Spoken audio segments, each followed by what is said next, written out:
Yeah, build to rent is essentially it's about providing a lifestyle choice for people who choose to rent, and instead of simply paying rent and having an apartment for that rental price, they have a range of other lifestyle opportunities on offer, which focuses largely on different amenities within the buildings that they are able to use as a resident, from things like gyms, residence lobbies, climbing walls. You know, there's quite a diverse range in terms of the amenities, but what it really focuses on is providing a concierge type approach towards living, very much influenced by the hospitality sector.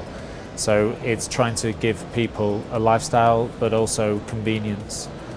So people will come home, the person on the front desk knows their name, they'll tell them if they've got any post or any parcels, things like that. It's about curated living, and yeah, the key difference is treating people like customers rather than tenants. I think a lot of the sectors are converging in terms of their trends and their lifestyles.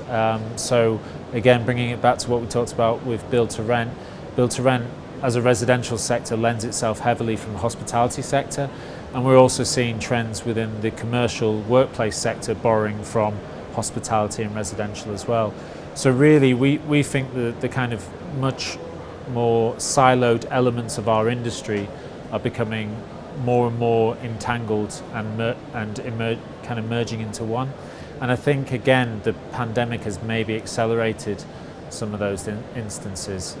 So that's a trend we expect to see kind of sustain for the long term. I think our participation in Rebuild has been overly very positive. It's been incredibly well organised, and obviously emerging from the pandemic and this being one of the first big conference events that we've attended, it's been the security and the controls in place have been really reassuring. It was quite different speaking with a mask on, because I think people miss out on a lot of the facial expressions, but no, I think the temperature controls, the control of the numbers of people, the social distancing, it's all been a very smooth process, so very stress-free. And I think the team have been great, so probably some of the more organised team members I've had when doing a presentation session.